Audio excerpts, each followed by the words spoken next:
नमस्कार दोस्तों, अगेन स्वागत है आपका प्रिपेयर विद यस में। जहां पर आज हम शुरू करने जा रहे हैं मगध राज्य को और उस पर शासन करने वाले प्रमुख वंशों को। जैसा कि मैं आपको पहले ही बता चुका हूं, महाजनपद कितने थे? 16, जिसमें से सबसे प्रसिद्ध कौन सा महाजनपद है? मगध। कौन सा? मगध। तो चलिए अब जानते हैं इस महाजनपद पर किन किन शासकों ने शासन किया। तो इस इस महाजनपद पर सबसे पहले हर्यक वंश ने शासन किया। हर्यक वंश का संस्थापक बिंबिसार था, जो 1544 ईसा पूर्व में मगध की गद्दी पर बैठा। इसको श्रेणिकों के नाम से भी जाना जाता है।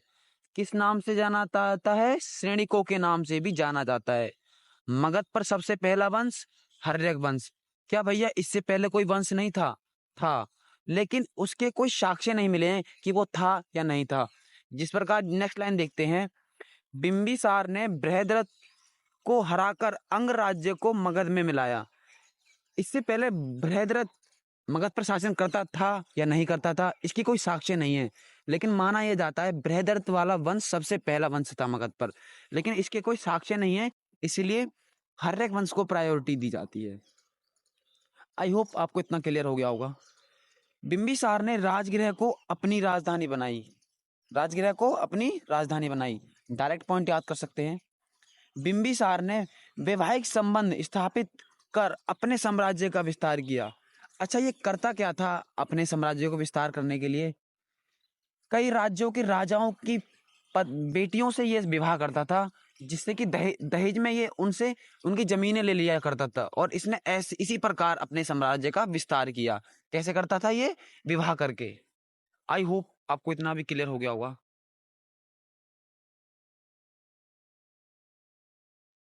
बिंबिसार ने लगभग 52 वर्ष तक मगध पर शासन किया।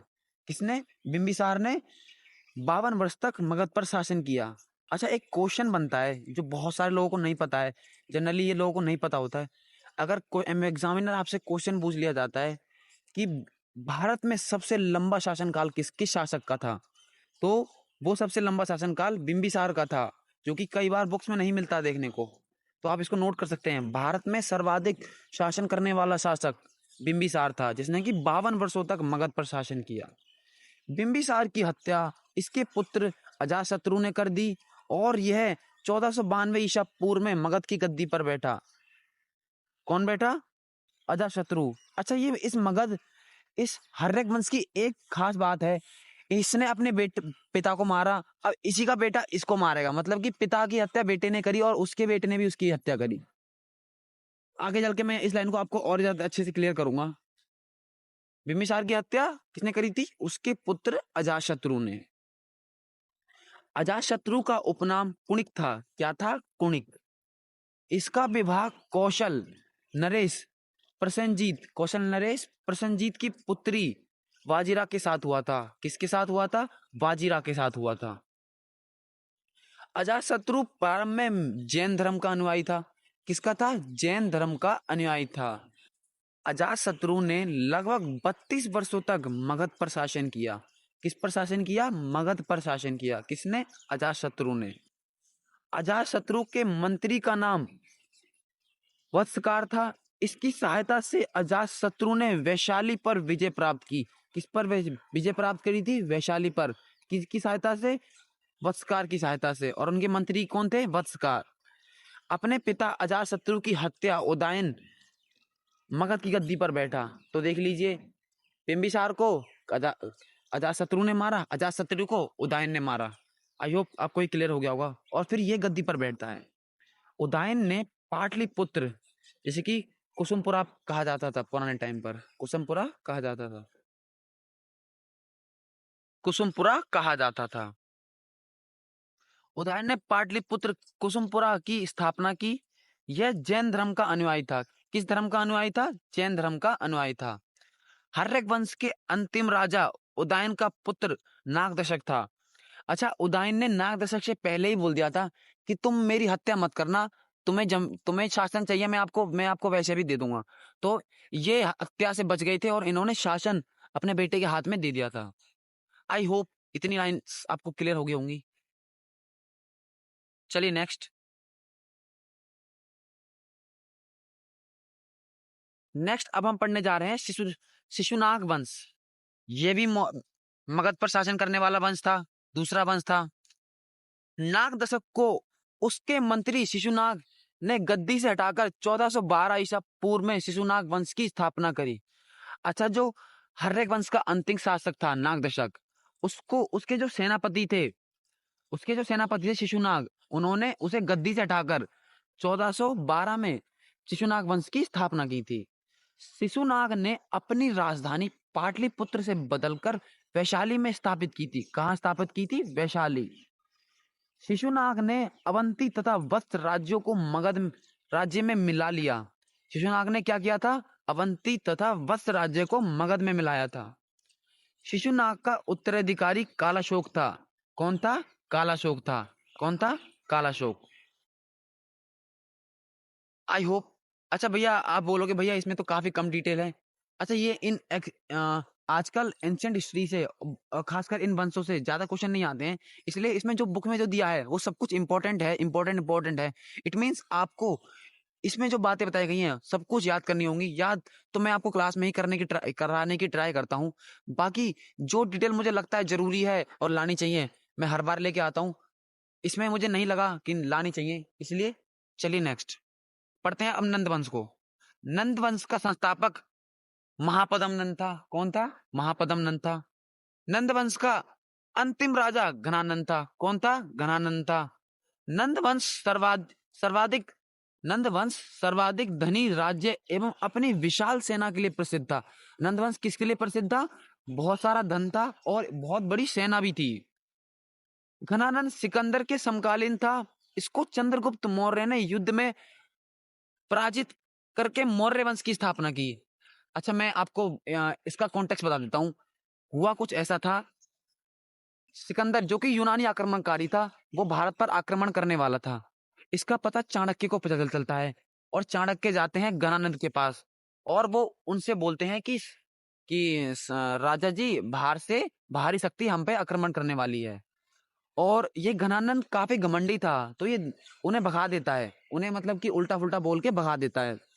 तो जब ये अपने सफर से वापस जा रहे थे तो इन्हें एक बच्चा दिखता है जो कि गेम खेल रहे थे, जिसकी जिसकी जो सोच समझ की शक्ति थी वो बहुत अच्छी और रूल्स बनाने की और निर्णय लेने की शक्ति बहुत अच्छी लगी, जिससे कि इन्होंने उस बच्चे को ट्रेन करने का बेड़ा उठाया और फिर ये उसको ट्रेन करने लगे। तो चलिए नेक्स्ट अब हम पढ़ते हैं सिकंदर यूनानी आक्रमणकारी जो कि जिसने कि भारत पर आक्रमण किया था। सिकंदर का जन्म 356 ईसा पूर्व में हुआ था। इसके पिता का नाम फिलिप्स द्वितीय था। यह मकदूनिया का राजा था। कहाँ का राजा था? मकदूनिया का राजा था। और इसका जन्म कब हुआ था? 356 ईसा पूर्व में। सिकंदर का गुरु अरस्तु था। कौन था गुरु? अरस्तु। अरस्तु के गुरु प्लेटो तथा प्लेटो के गुरु सुकरात थे। अच्छा, कई बार डायरेक्ट क्वेश्चन पूछ लिया जाता है कि सिकंदर के गुरु कौन थे? अरस्तु। और अरस्तु के गुरु कौन थे? प्लेटो। और प्लेटो के गुरु कौन थे? सुकरात। आई होप क्लियर हो गया होगा। सिकंदर ने भारत पर 326 ईसा पूर्व में आक्रमण किया था। सिकंदर का युद्ध पंजाब के राजा पुरु यानी पोरस के साथ हुआ। यह युद्ध झेलम नदी पर लड़ा गया। इस युद्ध को इतिहास में हाइड ए स्पीच या झेलम वितास्ता का युद्ध भी कहा जाता है। डायरेक्ट क्वेश्चन पूछ लिया जाता है, कई बार पूछा गया है। हाइड ए स्पीच का युद्ध किस किस के बीच हुआ था? सिकंदर के साथ और पंजाब के राजा पोरस के साथ। सिकंदर और पंजाब के राजा पोरस के साथ हुआ था। कौन सा युद्ध? Hide a speech. 19 महीने तक भारत में रहने के पश्चात सिकंदर की सेना ने व्यास नदी को पार करने से मना कर दिया। सेना ने व्यास नदी को पार करने से मना कर दिया। सिकंदर की अंतिम विजय पाटल थी। सिकंदर की अंतिम विजय क्या थी? पाटल। सिकंदर के प्रिय घोड़े का नाम बाउकेल फला। कौन क्या था? बाउकेल फला था। बाउकेल फला था। सिकंदर 325 ईसा पूर्व में भारत से लौटा। यह भारतीय दार्शनिक कालानास को अपने साथ ले गया। किसको ले गया था? कालानास। कालानास क्या था? भारतीय दार्शनिक। कौन था? कालानास को अपने साथ ले गया। सिकंदर की मृत्यु 323 ईसा पूर्व में 33 वर्ष की अवस्था में बेबीलोन में हो गई। कहाँ हुई थी? बेबीलोन में। देखिए 23 33 23 33 323 में 33 वर्ष की अवस्था में बेबीलोन में। आई होप आपको सिकंदर भी क्लियर हो गया होगा। नेक्स्ट अब हम चलते हैं मौर्य वंश पर। मौर्य वंश की स्थापना चंद्रगुप्त मौर्य ने की थी। किसने की थी? चंद्रगुप्त मौर्य ने। किसकी शिक्षा पर? चाणक्य की शिक्षाओं पर। मौर्य शासन लगभग 137 वर्ष तक रहा। कब तक रहा? 137 वर्ष तक रहा। चंद्रगुप्त मौर्य को सेंड्रोकस भी कहा जाता है। सेंड्रोकस और एंड्रोकस भी कहा जाता है। सेंड्रोकस भी कहा जाता है। चंद्रगुप्त मौर्य का प्रधानमंत्री चाणक्य था। इसकी सहायता से चंद्रगुप्त मौर्य ने घनानंद को हराया था। देखिए मैं आपको ये चीज पहले ही क्लियर कर चुका हूं कि चंद्रगुप्त मौर्य को शिक्षा किसने दी थी, या उसको तैयार किसने किया था, या उसको काबिल किसने बनाया था? वो चाणक्य थे। और तैयार होने के बाद इसने किसको हराया था? घनानंद को हराया था। चाणक्य कौटिल्य ने अर्थशास्त्र नामक पुस्तक लिखी है, जिसका संबंध मौर्य साम्राज्य के प्रशासनिक एवं सैन्य संगठन से है। कई लोग अर्थशास्त्र बुक समझकर इसे इकोनॉमिक्स से रिलेट करते हैं, लेकिन नहीं, ये राजनीति से संबंधित थी। ये बुक राजनीति से संबंधित थी और ये क्वेश्चन आया भी हुआ है एसएससी सिलेक्शन फेज पोस्ट में 2023 में आया हुआ क्वेश्चन है। मैकियावेली के प्रसिद्ध ग्रंथ प्रिंस की तुलना कौटिल्य ने अर्थशास्त्र की अर्थशास्त्र से की है। जो मैकियावेली हैं उनकी एक ग्रंथ है प्रिंस, ग्रंथ है प्रिंस, और उसकी तुलना कौटिल्य ने अर्थशास्त्र से की है, अर्थशास्त्र बुक से की है। आई होप आपको ये भी क्लियर हो गया होगा। चलिए नेक्स्ट। मालवा, गुजरात व महाराष्ट्र को सर्वप्रथम चंद्रगुप्त ने जीता। चंद्रगुप्त ने सबसे प्रथम क्या क्या जीता था? मालवा, गुजरात और महाराष्ट्र। इट मीन्स दक्षिण में विजय प्राप्त की थी। चंद्रगुप्त मौर्य 322 ईसा पूर्व में मगध की राजगद्दी पर बैठा। चंद्रगुप्त मौर्य गद्दी पर बैठे थे 322 ईसा पूर्व में गद्दी पर बैठे थे। चंद्रगुप्त मौर्य जैन धर्म का अनुयायी था तथा इसका धार्मिक गुरु भद्रबाहु था। कौन था धार्मिक गुरु? भद्रबाहु। और चंद्रगुप्त मौर्य किस धर्म का अनुयायी था? जैन धर्म का अनुयायी था। आई होप आपको इतना भी क्लियर हो गया होगा। चलिए नेक्स्ट। सेल्यूकस निकेटर ने अपनी पुत्री कार्नेलिया की शादी चंद्रगुप्त मौर्य के साथ की। अच्छा, आप पूछोगे भैया ये सेल्यूकस निकेटर कौन था? ये सेल्यूकस निकेटर सिकंदर का सेनापति था, जो कि उसके साथ भारत आया था। तो इसने युद्ध करना चाहा चंद्रगुप्त मौर्य से। चंद्रगुप्त मौर्य इसको पराजित कर देते हैं, जिसके बाद ये अपनी पुत्री कार्नेलिया की शादी चंद्रगुप्त से करते हैं। चंद्रगुप्त ने सेल्यूकस निकेटर को 5000 हाथी उपहार में दिए थे। चंद्रगुप्त मौर्य ने दहेज में क्या दिया था? 5000 हाथी उपहार में दिए थे। मेगास्थनीज, जो कि सेल्यूकस निकेटर का राजदूत था, वह चंद्रगुप्त मौर्य के दरबार में आया था। मेगास्थनीज, अच्छा, चंद्रगुप्त मौर्य के दरबार में कौन आया था? मेगास्थनीज। कई बार एग्जाम में क्वेश्चन आया हुआ है, नोट कर लीजिए। और मेगास्थनीज की बुक का नाम भी पूछा जाता है। बुक कौन सी थी? इंडिका। कौन सी थी? इंडिका बुक थी मेगास्थनीज के द्वारा। चंद्रगुप्त मौर्य के बारे में जानकारी रुद्रदामन प्रथम के जूनागढ़ अभिलेख से मिलती है। कहां से मिलती है? जूनागढ़ अभिलेख से मिलती है। यह अभिलेख ब्राह्मी लिपि में लिखा गया है। यह अभिलेख ब्राह्मी लिपि में लिखा गया है।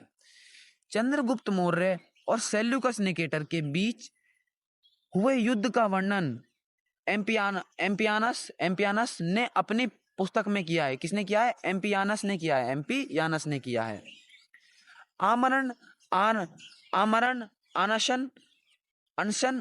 अनशन के कारण चंद्रगुप्त मौर्य की मृत्यु 298 ईसा पूर्व में श्रवण बेलगोला के कर्नाटक में हुई।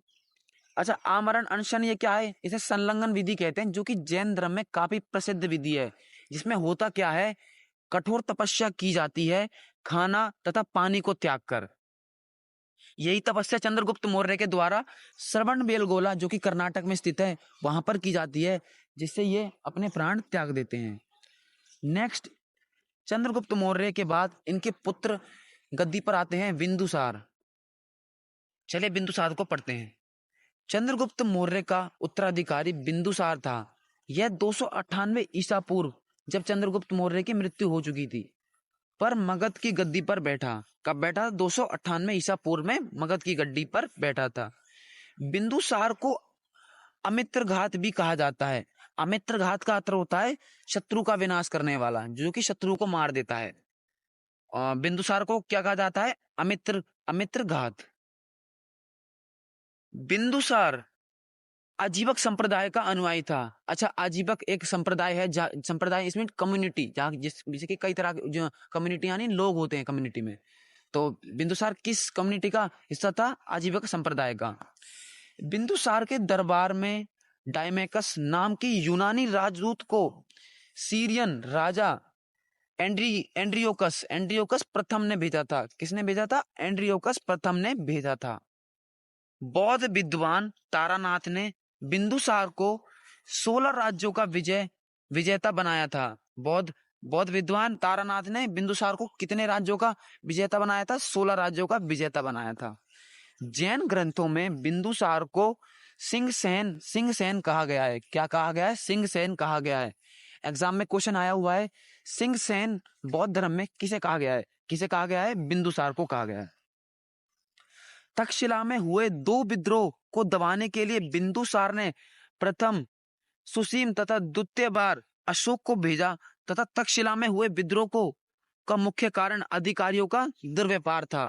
तक्षशिला में विद्रोह क्यों हुआ था? क्योंकि वहां के अधिकारी अच्छे से बात और अच्छे से व्यवहार नहीं कर रहे थे। इसके बाद नेक्स्ट अब गद्दी पर आते हैं अशोक। अशोक अपने आप में बहुत बड़ा, बहुत इंपॉर्टेंट, वेरी इंपॉर्टेंट, काफी क्वेश्चन पूछ लिए जाते हैं। तो चलिए अशोक को शुरू करते हैं। बिंदुसार का उत्तराधिकारी अशोक महान हुआ जो 269 ईसा पूर्व में मगध की गद्दी पर बैठा। कब बैठा था? 269 ईसा पूर्व में मगध की गद्दी पर बैठा था। राजगद्दी पर बैठने के समय अशोक अवंती यानी उज्जैन का राज्यपाल था। कहाँ का? अवध यानी उज्जैन का राज्यपाल था। बिंदुसार ने इसे कहाँ का राज्यपाल बना रखा था? अवंती यानी उज्जैन का राज्यपाल था। अशोक ने कश्मीर में श्रीनगर बसाया था। श्रीनगर किसके द्वारा बसाया गया था? अशोक के द्वारा बसाया गया था। मास्की एवं गुर्जरा अभिलेख में अशोक का नाम अशोक मिलता है। किन किन अभिलेख में अशोक का नाम अशोक मिलता है? मास्की एवं गुर्जरा अभिलेख में अशोक का नाम अशोक मिलता है। पुराणों में अशोक को अशोकवर्धन कहा जाता है। पुराणों में अशोक को क्या कहा जाता है? अशोकवर्धन कहा जाता है। अशोक का नाम देव नाम प्रियदर्शी यानी देवताओं का प्रिय भी कहा जाता है। 3 से 4 बार यही क्वेश्चन एग्जाम्स में रिपीट हो गया है। वेरी इंपॉर्टेंट क्वेश्चन है, मार्क कर लीजिए कि अशोक का नाम देव नाम प्रियदर्शी यानी देवताओं का प्रिय भी कहा जाता है। और इसकी मीनिंग भी पूछी जाती है। क्या है मीनिंग? देवताओं का प्रिय। अशोक ने राजगद्दी पर बैठने के 8 वर्ष बाद 261 ईसा पूर्व में कलिंग पर आक्रमण कर दिया और कलिंग की राजधानी तौसली पर अधिकार कर लिया।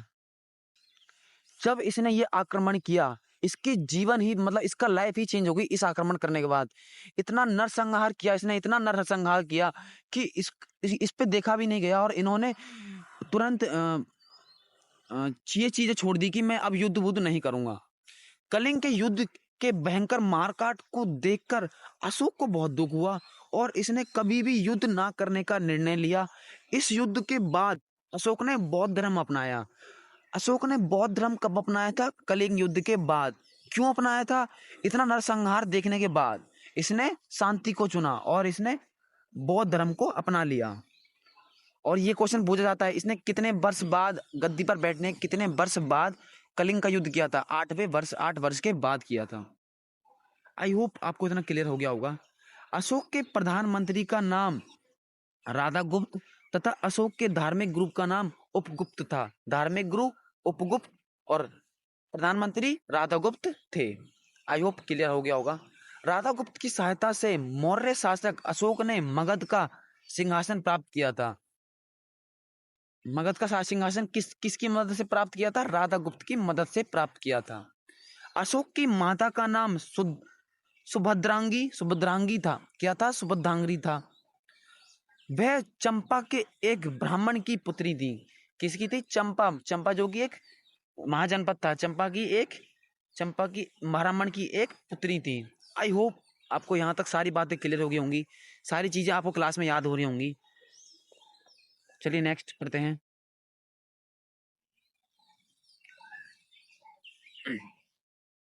भारत में शिलालेखों का सर्वप्रथम प्रचलन अशोक ने कराया। एग्जाम में क्वेश्चन आ चुका है कि सर्वप्रथम शिलालेख किस शासक द्वारा प्रारंभ किए गए थे? किसके द्वारा? अशोक के द्वारा। मौर्य शासक अशोक ने मुख्य शिलालेख की संख्या 14 है। मौर्य शासक अशोक के मुख्य शिलालेखों की संख्या कितनी है? 14 है। प्रीवियस ईयर क्वेश्चन है। मौर्य शासक अशोक ने प्रथम शिलालेख में पशु बलि पर प्रतिबंध की घोषणा की थी। मौर्य शासक के प्रथम शिलालेख में किस किस क्या बात बोली थी कि पशु की जो बलि लोग चढ़ाते थे अपनी धार्मिक परंपराओं के तहत पशुओं की बलि चढ़ाते थे, उस पर रोक लगाई। अशोक द्वारा शिलालेखों में ब्राह्मी, खरोष्टी, ग्रीक एवं आर्मेइक लिपि का प्रयोग किया गया है। किस किस लिपि का प्रयोग किया गया है? ब्राह्मी, खरोष्टी, ग्रीक एवं आर्मेइक लिपि का प्रयोग किया गया है। अशोक ने बुद्ध धर्म के प्रचार के लिए अपने पुत्र महेंद्र एवं पुत्री संघमित्रा को श्रीलंका भेजा। कहाँ भेजा था? श्रीलंका। अपने पुत्र और पुत्री को। क्वेश्चन पूछ लिया जाता है अशोक के पुत्र और पुत्री का नाम क्या था? महेंद्र एवं संघमित्रा। और यह भी पूछ लिया जाता है कि इन्हें कहाँ भेजा था? श्रीलंका में भेजा था। किस लिए भेजा था? बौद्ध धर्म का प्रचार करने के लिए। अशोक के शिलालेख 1837 में सर्वप्रथम जेम्स प्रिंसेप ने पढ़े थे। किसने पढ़े थे? 1837 में जेम्स प्रिंसेप ने पढ़े थे। अशोक के शिलालेखों की खोज 1750 ईसा पूर्व में फैंथलेयर ने की थी। फैंथलेयर ने की थी। अशोक के दरबार में डायनोनिसियस नामक राजदूत आया था, जो मिस्र के राजा फिलाडेल्फस जिन्हें की टालमी दुत्ते ने भेजा था। किसे भेजा था? टालमी दुत्ते ने भेजा था। मिस्र के राजा फिलाडेल्फस। आई होप यहाँ तक क्लियर हो गया होगा। कलिंग के युद्ध का वर्णन 13वें शिलालेख में है। वेरी इंपॉर्टेंट, मार्क कर लीजिए। मैं तो कह रहा हूँ इंपॉर्टेंट लिख लीजिए। कलिंग युद्ध का वर्णन अशोक के किस शिलालेख में है? 13वें शिलालेख में है। अशोक के समय मौर्य साम्राज्य में प्रांतों की संख्या 5 थी। मध्य प्रदेश में स्थित सांची का स्तूप का निर्माण, सारनाथ के स्तंभ का निर्माण अशोक ने करवाया। Very important question, direct question पूछ लिया जाता है। मगध सांची का स्तूप किसके द्वारा बनाया गया? अशोक के द्वारा। और सारनाथ का स्तंभ अशोक के द्वारा। मौर्य वंश का अंतिम शासक बृहद्रथ था। कौन था? बृहद्रथ था। मौर्य वंश का अंतिम शासक बृहद्रथ था, बृहद्रथ की हत्या सेनापति पुष्यमित्र शुंग ने 185 ईसा पूर्व में कर दी तथा शुंग वंश की नींव धरी। इसके बाद क्या होता है? इसके बाद प्रारंभ होता है शुंग वंश। और मौर्य वंश का अंतिम शासक बृहद्रथ था। और जिसकी हत्या उसके सेनापति पुष्यमित्र शुंग ने की थी। और 185 ईसा पूर्व में इसने शुंग वंश की नींव धरी। चलिए नेक्स्ट अब हम पढ़ लेते हैं मौर्योत्तर काल में प्रमुख देशी शासक। जो मौर्योत्तर काल था उसमें जो हमारे भारत के ही शासक थे उन्हें देशी शासक कहते हैं। उनके शासक के बारे में जान लेते हैं। शुंग वंश, जैसे कि मैं बता चुका हूं आपको, पुष्यमित्र शुंग वंश का संस्थापक था। यह मौर्य शासक बृहद्रथ का सेनापति था। पुष्यमित्र शुंग ब्राह्मण जाति का था। किस जाति का था? ब्राह्मण जाति का था। इस युग में प्रथम स्मृति ग्रंथ मनुस्मृति ग्रंथ के वर्तमान स्वरूप की रचना की गई। इस युग में प्रथम स्मृति क्या थी? मनुस्मृति थी। वर्तमान स्वरूप की स्थापना की गई थी। पुष्यमित्र शुंग ने अपनी राजपुरोहित पतंजलि से 2 अमोघ अश्वमेध यज्ञ कराए। पुष्यमित्र शुंग ने अपने राजपुरोहित पतंजलि से 2 अश्वमेध यज्ञ कराए। अच्छा भैया, आप पूछोगे भैया ये अश्वमेध यज्ञ क्या होता है? इसमें पंडितों द्वारा घोड़े छोड़े जाते हैं। जितनी दूर वो घोड़ा जाता है वो जमीन उस शासक के हाथ में आ जाती है। इट मीन्स घोड़ों की लंबी चाल, यानी जिस जमीन पर वो पैर रखेंगे वहां तक एरिया उस शासक के हाथ में आ जाता है। तो पुष्यमित्र शुंग ने अपने राज पुरोहित पतंजलि से कितने घोड़े छुड़वाए थे? दो अश्वमेध यज्ञ कराए थे। आई होप आपको इतना क्लियर हो गया होगा।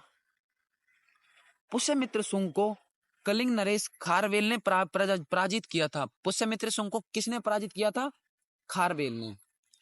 कलिंग नरेश खारवेल जैन धर्म का अनुयायी था। किस धर्म का अनुयायी था? जैन धर्म का अनुयायी था। शुंग वंश का अंतिम शासक देवभूति था। कौन था? देवभूति था। नेक्स्ट हम पढ़ते हैं कण्व वंश। देवभूति की हत्या वसुदेव ने कर दी और मगध की गद्दी पर कण्व वंश की नींव डाली। किसकी? कण्व वंश की नींव डाली। और देवभूत जो कि शुंग वंश का अंतिम शासक था और उसकी हत्या वसुमित्र ने कर दी। कण्व वंश का अंतिम राजा सुशर्मा यानी सुशर्मन था। कौन था? सुशर्मन था। ये बहुत छोटे वंश हैं, जनरली क्वेश्चन इनसे नहीं आते हैं, इसलिए थोड़ा मैं आपको इनको क्विक करा दूंगा, जिससे कि आपको सिर्फ एक मोटा मोटा ओवरव्यू रहे। जहां पर मुझे लगता है ज्यादा डिटेल देनी चाहिए, ज्यादा टाइम देना चाहिए, मैं वहां देता हूँ, उनकी सारी टर्म्स क्लियर करता हूँ। और ये इनसे क्वेश्चन जनरली नहीं आते हैं, पिछले अभी तक तो बहुत कम आए हैं, फिर भी इंपॉर्टेंट है, कर लीजिए, एक क्वेश्चन बन सकता है। नेक्स्ट पढ़ते हैं हम सातवाहन वंश को।